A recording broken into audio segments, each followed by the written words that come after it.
ನಮಸ್ತೆ ಮಕ್ಕಳೇ, ಇಸ್ತಾಸ್ ಲರ್ನಿಂಗ್ಗೆ ಸ್ವಾಗತ. ನಾನು ನಿಮ್ಮ ವಿಜ್ಞಾನ ಶಿಕ್ಷಕಿ ನಳಿನ. ಇವತ್ತಿನ ತರಗತಿಯನ್ನು ಪ್ರಾರಂಭ ಮಾಡೋಣ. ಓಕೆ, ಎಲ್ಲರೂ ಬುಕ್ಕು ಪೆನ್ ಎಲ್ಲ ತಗೊಂಡು ರೆಡಿ ಇದ್ದೀರಾ ಅಲ್ವಾ? ಓಕೆ, ಇವತ್ತು ನಿಮ್ಮ ಪರಿಸರ ವಿಜ್ಞಾನ ವಿಷಯದ 6ನೇ ಪಾಠವಾದ ವಾಯು, ಇಂಗ್ಲೀಷಲ್ಲಿ ನಾವು ಅದಕ್ಕೆ ಹೇರ್ ಅಂತ ಹೇಳ್ತೀವಿ, ಈ ಪಾಠದ ಬಗ್ಗೆ ತಿಳಿಯೋಣ. ವಾಯು ಅಂದರೆ ಏನು? ಗಾಳಿ. ಓಕೆ, ಈ ಗಾಳಿಯ ಒಂದು ಗುಣಲಕ್ಷಣಗಳು, ಈ ಗಾಳಿ ಅಂದರೆ ಏನು, ಹೇಗೆ, ಎಲ್ಲಿದೆ ಅದು, ಎಲ್ಲದನ್ನು ಕೂಡ ನಾವು ಈ ಪಾಠದಲ್ಲಿ ತಿಳಿಯೋಣ. ಓಕೆನಾ? ಓಕೆ, ಮೊದಲನೇದಾಗಿ ಈ ಪಾಠವನ್ನು ಕಲಿತಾದ್ಮೇಲೆ ನೀವು ಏನೇನೆಲ್ಲ ತಿಳ್ಕೊತೀರಾ ಅನ್ನೋದನ್ನು ನೋಡ್ಕೊಂಬಿಡೋಣ. ನೋಟ್ ಡೌನ್ ಮಾಡ್ಕೊಳ್ಳಿ. ಇದು ಮೊದಲನೇದು, ವಾಯುವಿನ ಅಸ್ತಿತ್ವದ ಬಗ್ಗೆ ತಿಳ್ಕೊತೀರಾ, ವಾಯುವಿನ ಘಟಕಗಳನ್ನು ತಿಳ್ಕೊತೀರಾ. ಓಕೆ, ಹಾಗೆ ವಾಯುವಿನ ಕೆಲವು ಲಕ್ಷಣಗಳನ್ನು ತಿಳ್ಕೊತೀರಾ, ವಾಯುವಿನ ಉಪಯೋಗಗಳನ್ನು ಸಹ ತಿಳ್ಕೊತೀರಾ. ಹಾಗೆ ವಾಯು ಮಾಲಿನ್ಯದ ಅರ್ಥ, ಕಾರಣ, ಪರಿಣಾಮ ಮತ್ತು ಪರಿಹಾರಗಳನ್ನು ಚರ್ಚಿಸುವಿರಿ. ಅಂದರೆ ವಾಯುಮಾಲಿನ್ಯ ಅಂದರೆ ಏನು, ವಾಯುಮಾಲಿನ್ಯ ಹೇಗಾಗುತ್ತೆ, ಅದಕ್ಕೆ ಕಾರಣ ಏನು, ಅದರ ವಾಯುಮಾಲಿನ್ಯದಿಂದ ನಮ್ಮ ಪರಿಸರದ ಮೇಲೆ ಆಗ್ತಕ್ಕಂಥ ಪರಿಣಾಮಗಳು ಮತ್ತು ಆ ವಾಯುಮಾಲಿನ್ಯವನ್ನು ಕಡಿಮೆ ಮಾಡೋದಕ್ಕೋಸ್ಕರ ಯಾವ ಯಾವ ಪರಿಹಾರಗಳು, ಇವುಗಳ ಬಗ್ಗೆ ಎಲ್ಲ ನಾವು ಈ ಒಂದು ಪಾಠದಲ್ಲಿ ಚರ್ಚೆ ಮಾಡ್ತೀವಿ. ಓಕೆನಾ? ಓಕೆ ಮಕ್ಕಳೇ, ಪಾಠನ ಸ್ಟಾರ್ಟ್ ಮಾಡೋಣವಾ? ಓಕೆ, ನೈಸರ್ಗಿಕ ಸಂಪನ್ಮೂಲಗಳಲ್ಲಿ ವಾಯುವು ಒಂದು. ಈಗಷ್ಟೇ ನಾವು ಏನು ನೈಸರ್ಗಿಕ ಸಂಪನ್ಮೂಲಗಳು ಪಾಠವನ್ನು ಮುಗಿಸ್ಕೊಂಡ್ಬಂದ್ವಿ, ಹೌದಲ್ವಾ? ಈ ನೈಸರ್ಗಿಕ ಸಂಪನ್ಮೂಲಗಳಲ್ಲಿ ವಾಯು ಕೂಡ ಒಂದು ಪ್ರಮುಖವಾದಂಥದ್ದು. ಓಕೆ, ಇದು ಭೂಗೋಳದ ಸುತ್ತಲೂ ಒಂದು ಕವಚವಾಗಿ ಹರಡಿದೆ. ಇದನ್ನು ವಾಯುಗೋಳ ಎಂದು ಕರೆಯುತ್ತಾರೆ. ನೋಡಿ, ಭೂಮಿ ಸುತ್ತಲೂ ಕೂಡ ಏನಾಗಿದೆ, ಒಂದು ಕವಚವಾಗಿ ಹರಡ್ಕೊಂಡಿದೆ. ಈ ವಾಯು ಇರ್ತಕ್ಕಂಥದಕ್ಕೆ ನಾವು ವಾಯುಗೋಳ ಅಂತ ಹೇಳ್ತೀವಿ. ಓಕೆ, ನೋಟ್ ಡೌನ್ ಮಾಡ್ಕೊಳ್ಳಿ. ಅನೇಕ ಅನಿಲಗಳ ಮಿಶ್ರಣವಾಗಿರುವ ವಾಯುವು ಸಸ್ಯ ಮತ್ತು ಪ್ರಾಣಿಗಳ ಉಳಿವಿಗೆ ತುಂಬ ಅವಶ್ಯವಾಗಿದೆ. ಈಗ ಗಾಳಿ ನಮಗೂ ಉಸಿರಾಡೋದಕ್ಕೆ ಬೇಕಲ್ವಾ? ಹಾಗೆ ಸಸ್ಯ ಮತ್ತು ಪ್ರಾಣಿಗಳಿಗೂ ಕೂಡ ಬದುಕಬೇಕು ಅಂದರೆ ಏನು ಬೇಕು? ಗಾಳಿ ಬೇಕು. ಓಕೆ, ನಾವು ಸೇವಿಸುವ ಗಾಳಿ ವಾಯುಗೋಳ. ಅಂದರೆ ಈ ಗಾಳಿ ಇರ್ತಕ್ಕಂಥದಕ್ಕೆಲ್ಲ ನಾವು ಏನಂತ ಕರಿತೀವಿ? ವಾಯುಗೋಳ ಅಂತ ಹೇಳ್ತೀವಿ. ಸಮುದ್ರ, ನದಿ, ಕೆರೆ ಇವುಗಳಿಗೆ ನಾವು ಜಲಗೋಳ ಅಂತ ಹೇಳ್ತೀವಿ. ಜಲ ಅಂದರೆ ನೀರು. ಓಕೆ, ಜಲಗೋಳ ಅಂತ ಹೇಳ್ತೀವಿ. ನಾವು ನಡೆಯುವ ಭೂಮಿ ಏನು? ಶಿಲಾಗೋಳ. ಅರ್ಥ ಆಗ್ತಾ ಇದೆಯಾ? ಓಕೆ, ನೋಟ್ ಡೌನ್ ಮಾಡ್ಕೊಳ್ಳಿ. ಇದು ಗಾಳಿಗೆ ವಾಯುಗೋಳ, ನೀರಿರ್ತಕ್ಕಂಥದಕ್ಕೆ ಜಲಗೋಳ ಅಂತೀವಿ, ನಾವು ನಡೀತಕ್ಕಂಥದ್ದು ಭೂಮಿಗೆ ಶಿಲಾಗೋಳ ಅಂತ ಹೇಳ್ತೀವಿ. ಓಕೆ, ವಾಯು ಕಣ್ಣಿಗೆ ಕಾಣುವುದಿಲ್ಲ, ಆದರೆ ಇದರ ಇರುವಿಕೆಯ ಅನುಭವವಾಗುತ್ತದೆ. ನಮ್ಮ ಸುತ್ತಲೂ ವಾಯು ಇದೆ ಎಂದು ನಿಮಗೆ ಹೇಗೆ ತಿಳಿಯಿತು? ಹೌದಲ್ವಾ? ವಾಯು ನಮಗೆ ಕಾಣಿಸುತ್ತಾ? ಗಾಳಿ ನೀವು ಯಾರಾದರೂ ನೋಡಿದ್ದೀರಾ? ನಾನಂತೂ ನೋಡಿಲ್ಲ.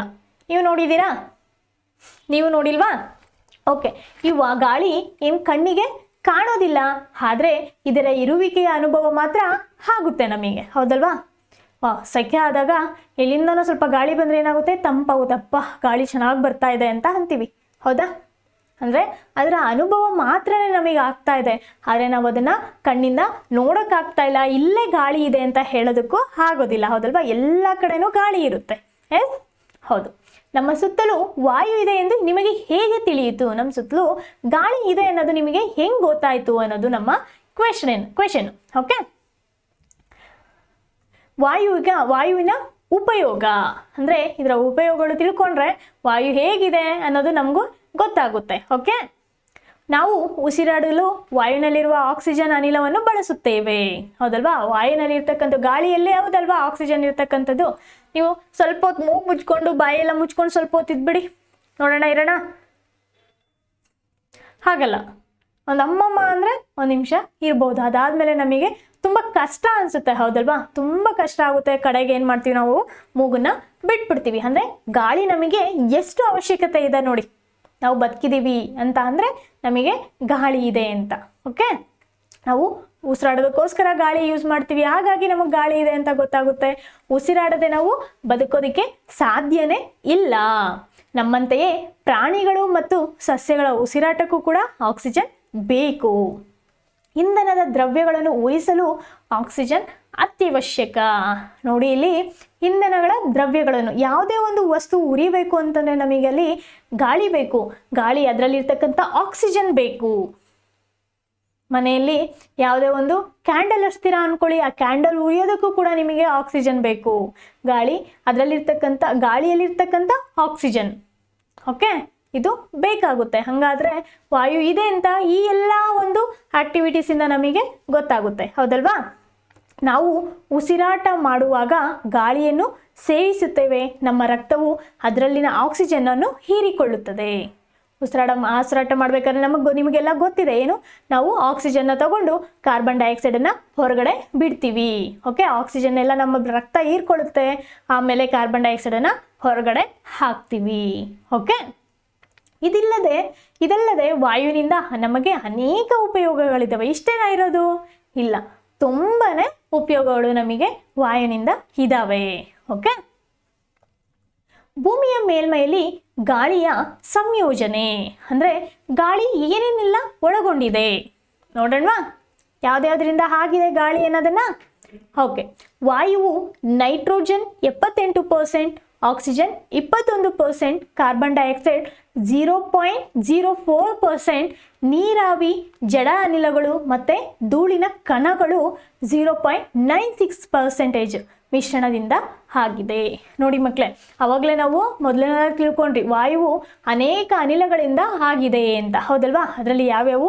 ನೈಟ್ರೋಜನ್ ಇದೆ, ಆಕ್ಸಿಜನ್ ಇದೆ, ಕಾರ್ಬನ್ ಡೈಆಕ್ಸೈಡ್ ಇದೆ, ನೀರಾವಿ, ಜಡ ಅನಿಲಗಳು, ಧೂಳಿನ ಕಣಗಳು, ಇವೆಲ್ಲ ಕೂಡ ಒಳಗೊಂಡಿದೆ. ಜಡ ಅನಿಲಗಳು ಇವೆಲ್ಲ ನೀವು ಮುಂದಿನ ತರಗತಿಯಲ್ಲಿ ಮುಂದೆ ಏರ್ ಕ್ಲಾಸಸ್ಗೆ ಹೋದಾಗ ನಿಮಗೆ ಗೊತ್ತಾಗುತ್ತೆ. ಓಕೆನಾ?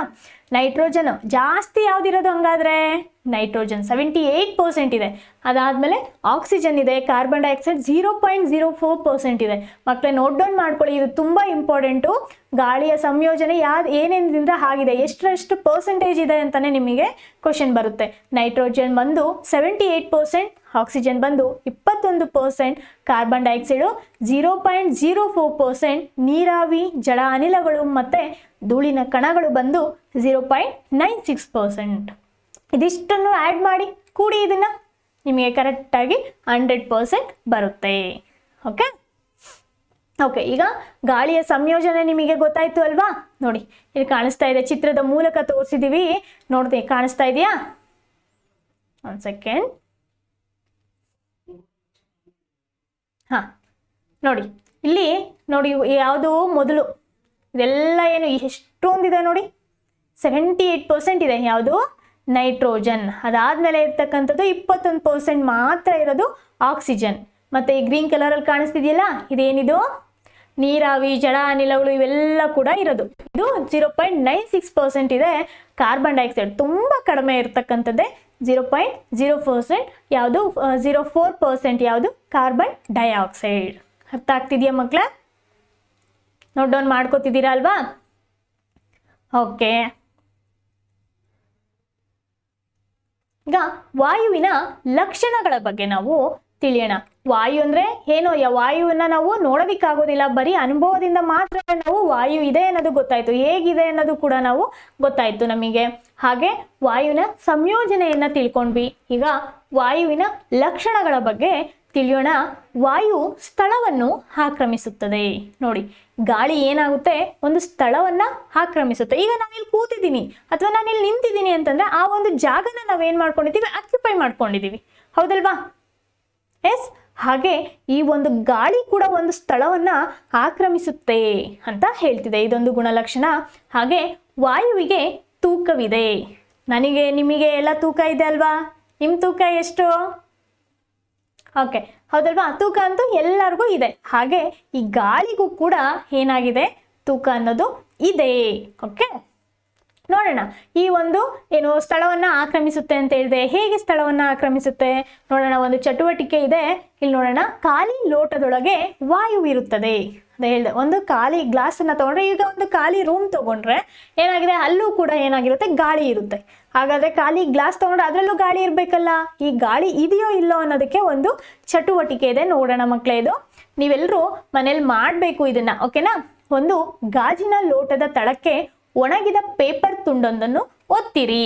ನೋಡಿ, ಒಂದು ಗಾಜಿನ ಗ್ಲಾಸನ್ನ ತಗೊಳ್ಳಿ, ಅದರೊಳಗಡೆ ಪೇಪರ್ನ ಕಟ್ ಮಾಡಿಬಿಟ್ಟು ಚೂರುಗಳು ಮಾಡಿಬಿಟ್ಟು ಅದರೊಳಗಡೆ ಹಾಕಿ ಚೆನ್ನಾಗಿ ಪ್ರೆಸ್ ಮಾಡಿ ಲೋಟವನ್ನು ತಲೆ ಕೆಳಗಾಗಿ ಮಾಡಿ ಇದನ್ನು ನೀರು ತುಂಬಿರುವ ಗಾಜಿನ ತೊಟ್ಟಿಗೆ ಅದುಮಿರಿ. ಲೋಟವನ್ನು ನೀರಿನಲ್ಲಿ ಅದುಮುವಾಗ ಎಚ್ಚರ ವಹಿಸಿ. ಮಕ್ಕಳೇ, ನೀವು ಏನು ಮಾಡಬೇಕು ಅಂದರೆ, ಮೊದಲೇ ಇಲ್ಲಿ ಚಿತ್ರ ತೋರಿಸ್ತಾ ಇದೆ ನೋಡಿ, ಒಂದು ಗಾಜಿನ ಲೋಟದಲ್ಲಿ ಮೊದಲನೇದಾಗಿ ಪೇಪರ್ ಚೂರುಗಳನ್ನು ತಗೋತೀರಾ, ಒಂದು ದೊಡ್ಡದಾಗಿರ್ತಕ್ಕಂಥ ಬೌಲು ಒಂದು ತಗೊಂಡು ಏನು ಮಾಡ್ತೀರಾ, ಒಂದು ಬಟ್ಲಲ್ಲಿ ನೀರು ತೊಗೊಂಡ್ಬಿಟ್ಟು ಆ ಗಾಜಿನ ಗ್ಲಾಸನ್ನು ನೀವು ನಿಧಾನಕ್ಕೆ ಹಾಕಕ್ಕೆ ಹೋಗ್ಬಾರ್ದು, ಯಾಕಂದರೆ ಪೇಪರ್ ಚೂರು ಬಂದುಬಿಡುತ್ತೆ. ಸಡನ್ನಾಗಿ ಒಂದೇ ಸಮ ಹಿಂಗೆ ಹಾಕಿ ಮುಚ್ಚಬೇಕು, ಗೊತ್ತೇನಾ? ಹುಷಾರಾಗಿ ಅದನ್ನು ಕ್ಲೋಸ್ ಮಾಡಿ, ಓಕೆನಾ? ಒಂದು ಸಡನ್ನಾಗಿ ಹಿಂಗೆ ಕ್ಲೋಸ್ ಮಾಡಬೇಕಾಗುತ್ತೆ, ನಿಧಾನ ಕ್ಲೋಸ್ ಮಾಡಬಾರ್ದು, ಆವಾಗ ನಿಮಗೆ ರಿಸಲ್ಟ್ ಗೊತ್ತಾಗೋದಿಲ್ಲ. ಓಕೆ, ಮಾಡಿ ನೋಡಿ, ಮೂರನೇ ಪಿಕ್ಚರ್ ನೋಡಿ ಏನು ಕಾಣಿಸ್ತಾ ಇದೆ, ಅಲ್ಲಿ ಗ್ಲಾಸನ್ನು ಸ್ವಲ್ಪ ಹಿಂಗೆ ವಾಲಿಸಿದಾಗ ಅಲ್ಲಿ ಗುಳ್ಳೆ ಎದ್ದೇಳ್ತಾ ಇದೆ, ಹೌದಾ? ಅದು ನೀರಿನ ಗುಳ್ಳೆಗಳು. ಆ ಗುಳ್ಳೆ ಎದ್ದಾಗ ನೀರು ಒಳಗಡೆ ಹೋಗುತ್ತೆ. ಫಸ್ಟ್ನೇದಲ್ಲಿ ನೀರು ಒಳಗಡೆ ಹೋಗೋದಿಲ್ಲ. ಓಕೆ, ನೋಡೋಣ. ನೀರು ಲೋಟದೊಳಗೆ ಹೋಗಿದೆಯೇ? ಲೋಟದೊಳಗಿನ ಪೇಪರ್ ನೀರಿನಿಂದ ತೇವಗೊಂಡಿದೆಯೇ? ಇಲ್ಲ. ಏಕೆ ಹೀಗೆ? ನೀವು ಆ ರೀತಿ ಗ್ಲಾಸನ್ನು ಹೀಗೆ ಹಾಕ್ಬಿಡಿ, ಓಕೆನಾ? ಹಿಂಗೆ ಇಟ್ಬಿಟ್ಟಾಗ ಆ ಪೇಪರ್ ಜ್ಯೂಸ್ ಎಲ್ಲ ಮೇಲೆ ಇರುತ್ತಲ್ಲ, ಅದರೊಳಗಡೆ ಅದು ನೆನೆಯೋದಿಲ್ಲ. ಯಾಕಂದರೆ ಆ ನೀರು ಇದು ಗ್ಲಾಸ್ ಒಳಗಡೆ ಹೋಗೋದೇ ಇಲ್ಲ. ಯಾಕೆ ಹೋಗೋದಿಲ್ಲ? ಓಕೆ, ಈಗ ಲೋಟವನ್ನು ಸ್ವಲ್ಪ ಏನು ಮಾಡಿ, ಹಿಂಗೆ ಹಾಕಿರ್ತೀರಲ್ವಾ, ಸಡನ್ನಾಗಿ ಹಿಂಗೆ ಹಾಕಿರ್ತೀರ, ಅದನ್ನು ಸ್ವಲ್ಪ ಹಿಂಗೆ ಹೋರೆ ಮಾಡಿದಾಗ ನೀವು ಏನನ್ನು ಗಮನಿಸುವಿರಿ?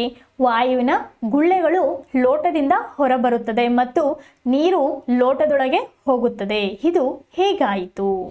ನೋಡಿ ಮಕ್ಕಳೇ, ಅಲ್ಲಿ ಏನಾಯಿತು, ಪೇಪರ್ ಒದ್ದೆ ಆಗಲಿಲ್ಲ. ಆಮೇಲೆ ಏನು ಮಾಡ್ರಿ, ನಿಧಾನಕ್ಕೆ ಗ್ಲಾಸನ್ನು ನೀವಿಗೆ ವಾಲಿಸಿದಾಗ ಏನಾಗುತ್ತೆ, ನೀರು ಒಳಗಡೆ ಹೋಗುತ್ತೆ, ಆ ವಾಯುವಿನ ಗುಳ್ಳೆಗಳು ಹೊರಗಡೆ ಬರುತ್ತೆ. ಅಂದರೆ ನೀರು ಅದರೊಳಗಡೆ ಹೋಗಿ ಆಕ್ರಮಿಸುತ್ತಿದ್ದಂಗೆ ಅದರಲ್ಲಿರ್ತಕ್ಕಂಥ ಗಾಳಿ ಏನಾಗುತ್ತೆ, ಹೊರಗಡೆ ಬರ್ತಾ ಇರುತ್ತೆ. ಮೊದಲನೇ ಸಲ ಯಾಕೆ ಹೋಗ್ಲಿಲ್ಲ ನೀರು ಅಂದರೆ, ಅಲ್ಲಿ ಫುಲ್ಲು ಗಾಳಿ ಆಕ್ರಮಿಸ್ಕೊಂಡ್ಬಿಟ್ಟಿತ್ತು, ಗಾಳಿ ಹೊರಗಡೆ ಹೋಗೋದಕ್ಕೆ ಜಾಗನೇ ಕೊಡಲಿಲ್ಲ, ನಾವು ಆ ರೀತಿ ಕ್ಲೋಸ್ ಮಾಡಿಬಿಟ್ವಿ. ಹಾಗಾಗಿ ನೀರು ಒಳಗಡೆ ಬರಲಿಲ್ಲ, ಪೇಪರ್ ಚೂರು ಏನಾಗಿತ್ತು, ನೆನಿಲಿಲ್ಲ. ಓಕೆ, ಆದರೆ ಎರಡನೇ ಸಲ ನಾವು ಹಿಂಗೆ ವಾಲಿಸಿದಾಗ ಅಲ್ಲಿ ನೀರು ಹೋಗೋದಕ್ಕೂ ಜಾಗ ಕೊಟ್ವಿ, ಹಾಗೆ ಗಾಳಿ ಹೋಗೋದಕ್ಕೂ ಕೂಡ ನಾವು ಜಾಗವನ್ನು ಕೊಟ್ವಿ. ಹಾಗಾಗಿ ನೀರು ಒಳಗಡೆ ಬಂತು, ಗಾಳಿ ಹೊರಗಡೆ. ಆ ಗುಳ್ಳೆಗಳು ಹೇಗೆ ಬರ್ತಿದ್ವಲ್ಲ ಅದ್ರ ಮೂಲಕ ನಿಮಗೆ ಗೊತ್ತಾಗುತ್ತೆ ಗಾಳಿ ಹೊರಗಡೆ ಹೋಗ್ತಿದೆ ಅಂತ, ಹೌದಲ್ವಾ? ಹಾಗಾಗಿ ನಿಮಗೆ ಗೊತ್ತಾಯಿತು ಇಲ್ಲಿ ಏನು, ಗಾಳಿ ಸ್ಥಳವನ್ನು ಆಕ್ರಮಿಸುತ್ತದೆ ಅಂತ. ಈ ಒಂದು ಪ್ರಯೋಗನ ನೀವು ಮನೆಯಲ್ಲಿ ಮಾಡ್ತೀರಾ? ಮಾಡಿ, ತುಂಬ ಚೆನ್ನಾಗಿರುತ್ತೆ. ಓಕೆನಾ? ಖಾಲಿ ಲೋಟವು ನಿಜವಾಗಿಯೂ ಖಾಲಿಯಾಗಿರುವುದಿಲ್ಲ, ಲೋಟವು ವಾಯುವಿನಿಂದ ತುಂಬಿರುತ್ತದೆ. ನೀರಿನ ತೊಟ್ಟಿಗೆ ಗಾಜಿನ ಲೋಟವನ್ನು ಮುಳುಗಿಸಲು ಒತ್ತಿದಾಗ ಲೋಟದೊಳಗಿನ ವಾಯು ಹೊರಬಂದು ನೀರು ಹೊಳಸೇರುತ್ತದೆ. ನಾನು ಎಕ್ಸ್ಪ್ಲೇನ್ ಮಾಡಿದೆ ಅಲ್ವಾ? ಏನಾಗುತ್ತೆ, ನಿಜವಾಗ್ಲೂ ಅದು ಖಾಲಿ ಇರೋದಿಲ್ಲ, ಅದರೊಳಗಡೆ ಏನಿರುತ್ತೆ, ಗಾಳಿ ಇರುತ್ತೆ. ನೀರಿನ ತೊಟ್ಟಿಗೆ ಅದು ಗಾಜಿನ ಲೋಟವನ್ನು ಮುಳುಗಿಸ್ತಿರಲ್ವಾ, ಒತ್ತಿದಾಗ ಆ ಲೋಟದೊಳಗಡೆ ಕ್ರಾಸ್ ಹಿಂಗೆ ಮಾಡ್ತಿರಲ್ವಾ, ವಾಲಿಸ್ತಿರಲ್ಲ, ಆಗ ವಾಯು ಹೊರಗಡೆ ಬಂದು ನೀರು ಒಳಗಡೆ ಹೋಗುತ್ತೆ. ಅರ್ಥ ಆಗ್ತಿದೆಯಾ ಮಕ್ಕಳೇ? ಓಕೆ, ಇಲ್ಲಿ ನೋಡಿ, ಈ ಚಿತ್ರ ನೋಡಿ, ಇದೇನಿದು, ಕಾರಿನ ಟಯರ್, ಹೌದಲ್ವಾ? ಅದೇನಾಗಿದೆ, ಪಂಚರ್ ಆಗಿದೆ. ಆ ಪಂಚರ್ ಸರಿ ಮಾಡ್ಬೇಕಂದ್ರೆ ಏನು ಮಾಡ್ತೀರಾ ನೀವು? ಗಾಳಿ ತುಂಬ್ತೀರಾ. ಅಂದರೆ ಆ ಗಾಳಿ ಏನಾಗಿದೆ, ಆ ಟೈರಲ್ಲಿ ಸೇರ್ಕೊಂಡಿದ್ಯಾ, ಅಂದರೆ ಒಂದು ಸ್ಥಳವನ್ನು ಆಕ್ರಮಣೆ ಮಾಡಿದೆಯಾ ಅದು? ಎಸ್, ಆ ಸ್ಥಳ ನೋಡಿ, ಆ ಹೊರಗಡೆ ಹೋದಾಗ ಏನಾಗುತ್ತೆ, ಆ ಒಂದು ದೊಡ್ಡದಾಗಿರ್ತಕ್ಕಂಥದ್ದು ಏನಾಗಿದೆ, ಟಯರು ಮಡ್ಚ್ಕೊಂಡ್ಬಿಟ್ಟಿದೆ, ಹೌದಲ್ವಾ? ಸೊ ಇದರಿಂದನೂ ಕೂಡ ಗೊತ್ತಾಗುತ್ತೆ ನಿಮಗೆ ಗಾಳಿ ಸ್ಥಳವನ್ನು ಆಕ್ರಮಣಿಸುತ್ತೆ ಅಂತ. ನೀವು ನೋಡಿ, ಬಲೂನ್ ಅಂದರೆ ಇಷ್ಟ ಅಲ್ವಾ ನಿಮಗೆ? ಬಲೂನನ್ನು ಅಂತ ಊದುತ್ತೀರಾ, ಅಂದರೆ ಆ ಬಲೂನ್ ಇಷ್ಟು ದಪ್ಪ ಆಗುತ್ತೆ, ಅಂದರೆ ಅಷ್ಟು ಜಾಗವನ್ನು ಏನು ಮಾಡಿದೆ, ಸ್ಥಳ ಆಕ್ರಮಣೆ ಮಾಡಿದೆ, ಹೌದಲ್ವಾ ಗಾಳಿ? ಅದರಿಂದನೂ ನಿಮಗೆ ಗೊತ್ತಾಗುತ್ತೆ. ಎಸ್, ಹೌದು. ವಾಯುವಿನ ಟಯರ್ ಪಂಕ್ಚರ್ ಆದಾಗ ಏನಾಗುತ್ತೆ, ಏನಾದ್ರು ಒಂದು ಹೋಲ್ ಬಿತ್ತು ಅಂದರೆ ಗಾಳಿ ಹೊರಗಡೆ ಈಸಿಯಾಗಿ ಹೊರಟೋಗುತ್ತೆ, ಅದನ್ನು ನಾವು ಪಂಚರ್ ಅಂತ ಹೇಳೋದು, ಹೌದಲ್ವಾ? ಗಾಳಿ ಆ ಸ್ಥಳವನ್ನು ಆಕ್ರಮಣೆ ಮಾಡಿತ್ತು, ಆ ಟಯರನ್ನು ಆಕ್ರಮಣೆ ಮಾಡಿತ್ತು, ಅದು ಹೊರಗಡೆ ಹೋದಾಗ ಆ ಟಯರ್ ಏನಾಯಿತು, ತುಸ್ ಅಂತ ಕೂತ್ಕೋತು, ಅದು ಪಂಚರ್ ಆಗಿದೆ ಅಂತ ನಾವು ಹೇಳ್ತೀವಿ. ಅರ್ಥ ಆಗ್ತಿದೆಯಾ? ಈಗ ಕ್ಲಾರಿಟಿ ಸಿಗ್ತಾ ನಿಮಗೆ ಗಾಳಿ ಸ್ಥಳವನ್ನು ಆಕ್ರಮಿಸುತ್ತೆ ಅನ್ನೋದಕ್ಕೆ? ಓಕೆ, ನೆಕ್ಸ್ಟ್ ಗುಣಲಕ್ಷಣ ಯಾವ್ದು ನೋಡಿದ್ರಿ? ಗಾಳಿಗೆ ತೂಕವಿದೆ ಅನ್ನೋದನ್ನ, ಹೌದಲ್ವಾ? ಈಗ ಇಲ್ಲಿ ಒಂದು ಚಿತ್ರ ಇದೆ, ನೋಡೋಣ ಏನದು. ಆ ಚಿತ್ರ ನೋಡಿದ ತಕ್ಷಣ ನಿಮ್ಗೆ ಏನು ಅನ್ಸುತ್ತೆ? ತಕ್ಕಡಿ ನೆನಪಾಗುತ್ತೆ, ಹೌದಲ್ವಾ? ಹಳೆ ಕಾಲದಲ್ಲಿ ಮೊದಲು ತಕ್ಕಡಿ ಹೆಂಗಿತ್ತು, ಹಿಂಗಿತ್ತು, ಒಂದು ಕಬ್ಬಿಣದ ರಾಡ್ ಇತ್ತು, ಅದಕ್ಕೆ ಒಂದು ಚೈನ್ ಹಾಕ್ಬಿಟ್ಟು ಏನು ಮಾಡ್ತಿದ್ವಿ, ನಾವು ತೂಕವನ್ನು ಮಾಡ್ತಿದ್ವಿ, ಹೌದಲ್ವಾ? ಈ ರೀತಿ ಹಿಡ್ಕೋತಿದ್ವಿ, ಹೌದಾ? ಅದೇ ರೀತಿ ಇದೆ ಅಲ್ವಾ ಇಲ್ಲಿ. ಮೊದಲು ನೀವು ಏನು ಮಾಡಿ ಅಂದರೆ ಮಕ್ಕಳೇ, ಒಂದು ಕಡ್ಡಿಯನ್ನು ತಗೊಳ್ಳಿ, ಒಂದು ಸ್ಟಿಕ್ ತಗೊಳ್ಳಿ, ಮೇಲೆ ಒಂದು ಮಿಡಲಲ್ಲಿ ಒಂದು ದಾರವನ್ನು ಕಟ್ಟಿ, ಆ ಕಡೆ ಈ ಕಡೆ 2 ಬಲೂನನ್ನು ತಗೊಳ್ಳಿ, ಬಲೂನ್ಗೆ ದಾರಗಳು ಕಟ್ಬಿಟ್ಟು ಒಂದು ಬಲೂನನ್ನು ಊದ್ಬಿಟ್ಟು ಏನು ಕಟ್ಟಿ, ಇನ್ನೊಂದು ಬಲೂನನ್ನು ಅದೇ ರೀತಿ ಅಷ್ಟೇ ಪ್ರಮಾಣದಷ್ಟು ದಪ್ಪವಾಗಿ ಊದಿ ಅದನ್ನು ಕಟ್ಟಿ, ಆವಾಗ ಎರಡನ್ನು ಮಧ್ಯದಲ್ಲಿ ದಾರನ ಇಟ್ಕೋಬೇಕು. ನೀವು ಮಧ್ಯದಲ್ಲಿ ಕಟ್ಟಿರ್ತೀರಲ್ಲ ದಾರನ, ಅದನ್ನ ಹಿಂಗೆ ಇಟ್ಕೊಂಡು ನೋಡಿ, ಆವಾಗ 2 ಬಲೂನ್ ಕೂಡ ಸಮವಾಗಿರುತ್ತೆ, ಸಮವಾಗಿ ತೂಗ್ತಿರುತ್ತೆ. ಆದರೆ ಒಂದು ಬಲೂನ್ಗೆ ಆವಾಗ ಪಿನ್ ಚುಚ್ಬಿಡಿ. ಒಂದು ಬಲೂನ್ ಹಾಗೆ ಇರಲಿ, ಒಂದು ಬಲೂನ್ಗೆ ಪಿನ್ ಚುಚ್ಚಿ, ಆವಾಗ ಗಾಳಿ ಏನಾಗುತ್ತೆ, ಹೊರಗಡೆ ಹೋಗುತ್ತೆ. ಆವಾಗ ನೀವು ಮಧ್ಯದಲ್ಲಿ ಹಿಂಗೆ ಇಟ್ಕೊಂಡಾಗ ಆ ಗಾಳಿ, ಆ ಬಲೂನು ಯಾವುದು ತೂಕ ಇರೋದ್ರ ಕಡೆ ಕೆಳಗಡೆ ಬಗ್ಗುತ್ತೆ, ಇದು ಮೇಲೆ ಹೋಗುತ್ತೆ. ಇದರಿಂದ ಕೂಡ ನಿಮಗೆ ಗೊತ್ತಾಗುತ್ತೆ ಗಾಳಿಗೆ ತೂಕ ಇದೆ ಅಂತ. ಅಲ್ಲಿ ಕಾಣಿಸ್ತಿದೆ ಅಲ್ವಾ ನಿಮಗೆ? ಎಸ್, ನೋಡಿ ಮೊದಲನೇ ಚಿತ್ರದಲ್ಲಿ ನೋಡಿ, 2 ಬಲೂನ್ಗೂ ಸಮ ಪ್ರಮಾಣದಲ್ಲಿ ಗಾಳಿಯನ್ನು ತುಂಬಿದೀವಿ.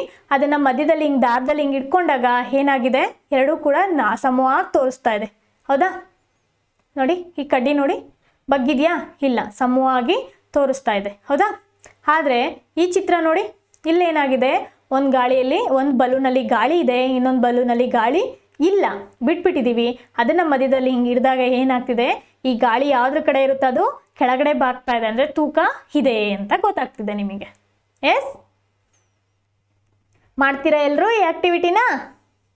ಮನೇಲಿ ಈಸಿಯಾಗಿ ಮಾಡ್ಬೋದಲ್ವಾ? 2 ಬಲೂನು, ಒಂದು ಕಡ್ಡಿ, ಒಂದಿಷ್ಟು ದಾರ ಇತ್ತು ಅಂತಂದರೆ ಈ ಒಂದು ಆ್ಯಕ್ಟಿವಿಟಿನ ಈಸಿಯಾಗಿ ಮಾಡ್ಬೋದು. ಈ ಒಂದು ಚಟುವಟಿಕೆಯಿಂದ ನಿಮಗೆ ಗೊತ್ತಾಗುತ್ತೆ ವಾಯುಗೆ ತೂಕ ಇದೆ ಅನ್ನೋದು. ಓಕೆ, ಇಲ್ಲಿ ನೋಡಿ, ಇಲ್ಲೊಂದು ಏನು ಮಾಡ್ತಿದ್ದಾರೆ, ಈ ಚಿತ್ರವನ್ನು ಗಮನಿಸಿ. ಏನಿದೆ ಅಲ್ಲಿ? ಒಬ್ಬ ಅಮ್ಮ ಇದ್ದಾರೆ, ಏನು ಮಾಡ್ತಿದ್ದಾರೆ, ಅಡುಗೆ ಮಾಡ್ತಿದ್ದಾರೆ. ಅಡುಗೆ ಮಾಡ್ತಿದ್ದಾರೆ, ಒಲೆಯಲ್ಲಿ ಅಡುಗೆ ಮಾಡ್ತಿದ್ದಾರೆ. ಈಗಿನ ಥರ ಸ್ಟವ್ ಇರಲಿಲ್ಲ, ಗ್ಯಾಸ್ ಇರಲಿಲ್ಲ. ಹಾಗೇನು ಮಾಡ್ತಿದ್ರು, ಒಲೆಯಲ್ಲಿ ಸೌದೆಗಳನ್ನು ಇಟ್ಟು ಅಡುಗೆ ಮಾಡ್ತಾಯಿದ್ರು. ಒಲೆ ಹಾರೋಗಿದೆ, ಏನು ತಗೋತಿದ್ದಾರೆ, ಊದ್ತಿದ್ದಾರೆ. ಒಂದು ಪೈಪನ್ನ ತೊಗೊಂಡು ಅಂತ ಊದ್ತಿದ್ದಾರೆ. ಏನಕ್ಕೆ? ಹೌದಲ್ವಾ? ಇಲ್ಲಿ ಒಲೆ ಉರಿಯಲು ಏನು ಮಾಡುತ್ತಿದ್ದಾರೆ, ಇದರಿಂದ ನೀವೇನು ತಿಳಿಯುವಿರಿ, ಏನು ತಿಳ್ಕೊತೀರಾ ಇದರಿಂದ? ಒಲೆ ಹಾರೋಗಿದೆ, ಅವರು ಅಂತ ಊದ್ತಿದ್ದಾರೆ, ಅಂದರೆ ಅಲ್ಲಿ ಏನು ಮಾಡ್ತಿದ್ದಾರೆ, ಗಾಳಿಯನ್ನು ಕೊಡ್ತಿದ್ದಾರೆ. ಹೌದಲ್ವಾ? ಗಾಳಿಯನ್ನು ಕೊಡೋದ್ರಿಂದ ಒಲೆ ಏನಾಗುತ್ತೆ, ಅಂಟ್ಕೊಳ್ಳುತ್ತೆ.